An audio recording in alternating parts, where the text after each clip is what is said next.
soalan yang baik.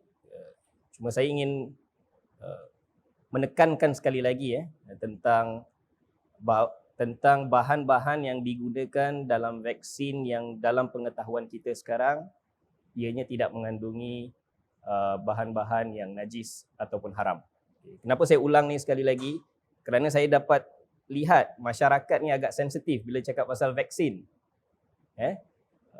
Walhal dah diterangkan bahawa tidak ada mengandungi bahan-bahan yang najis atau haram.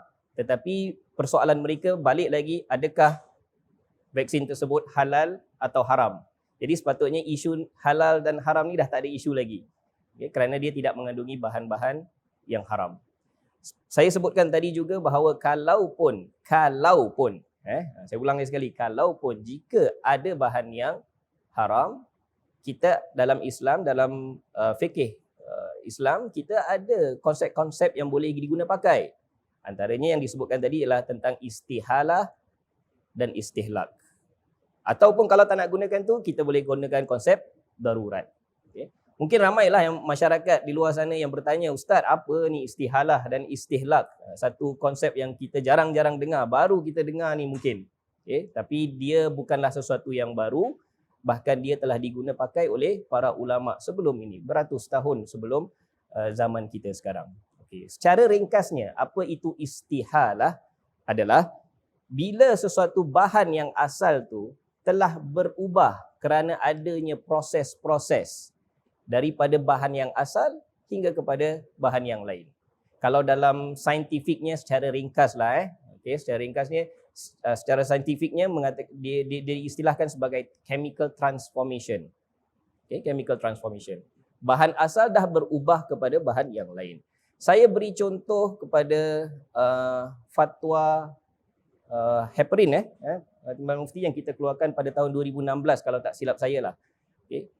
Bila mereka persoalan tersebut diutarakan kepada jawatan kuasa fatwa, adakah heparin ni yang asalnya memang menggunakan enzim bab 1.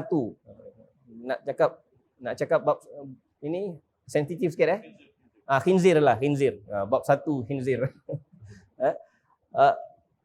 Digunakan enzim khinzir. Tapi dia telah melalui proses-proses sehingga bahan akhir tu yang keluar dan dah dilihat, disemat DNA-nya. Bukan lagi lihat bahan secara mata kasar. Tak. Bukan lagi bau, bukannya apa. Tapi DNA-nya bila diuji, dah tak ada DNA bab 1 lagi. Dah tak ada DNA khinzir lagi. Kerana ada proses. Dan kalau kita lihat prosesnya, antara proses yang dilakukan, pertama disuling, disaring benda tersebut, dikeluarkan pulp. Selepas itu dipanaskan dengan suhu yang mendidih. Selepas itu diletakkan resin untuk ekstrakkan heparin tersebut daripada enzim tersebut. Selepas itu diletakkan garam untuk keluar, untuk cantumkan dengan lepas itu diletakkan alkohol. Macam-macam proses dilakukan untuk ekstrak heparin daripada enzim babi. Ini antaranya. Dan ia bukan benda perkara baru seperti yang saya utarakan tadi. Dia bukan perkara baru yang dibincangkan. Para ulama terdahulu di dalam kitab-kitab fikih yang lama dah bincangkan perkara ini. Sebagai contoh, antaranya ialah kalau kita menggunakan baja yang daripada najis, tahi binatang, najis binatang dan sebagainya, bangkai pun diletakkan di pohon dan pohon tu berbuah, lalu kita makan buah ataupun sayur-sayuran, kita makan sayur-sayuran tu, ulama mengatakan ianya halal dimakan. Okey, antara contoh tentang minyak wangi kasturi, orang Arab cakap misk, betul itu adalah daripada darahnya kijang. Dan kita tahu darah itu asalnya najis. Tapi para ulama mengatakan boleh digunakan misk tersebut kerana telah ada proses perubahan daripada darah kepada minyak wangi tersebut. Bahkan ada dalam hadis Nabi SAW mengatakan atyabul ataupun misk, al-misku atyabul tib. Misk kasturi itu adalah minyak wangi yang terbaik lagi, yang paling baik. Ada seorang perempuan datang pada Rasulullah dan dia memakai misk.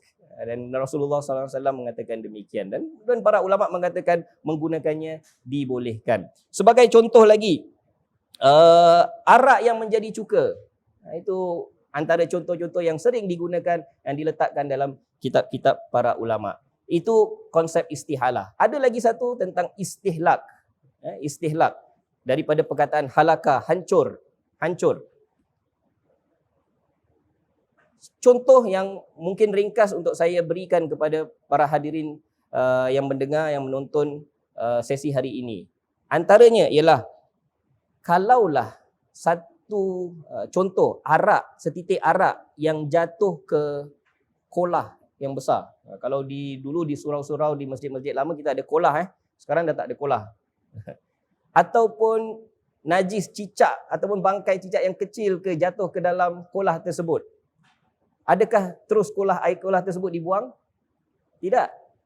Para ulama mengatakan ia masih boleh digunakan kerana yang jatuh tersebut adalah terlalu sedikit. Secara umumlah, biasa pun kita lakukan. Kita mandi dekat sungai dan kita tahu kadang-kadang orang pun buang air dekat sungai. Tapi kita tak mengatakan bahawa sungai tersebut najis terus. Air laut. Kita pun yakin, bahkan mungkin kita pernah lakukan. Buang air di sungai, buang air di air laut, tetapi dia tidak menajiskan air laut tersebut. Kerana apa? Bahan yang najis itu telah bercampur dengan air yang terlalu banyak, sehingga ianya pecah dan tidak ada lagi bahan-bahan najis dalam air sungai ataupun laut tersebut. Okey, ini yang dinamakan dengan istihlak bil mukatsarah. Dia hancur dengan percampuran dengan bahan-bahan lain yang suci, yang jauh lebih banyak.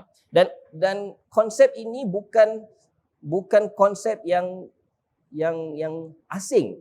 Bahkan ulama-ulama besar, Imam Ibnul Qayyim, Imam Ibn Taymiyah, Asy-Syaukani, Abu Bakar Ibn Al-Arabi.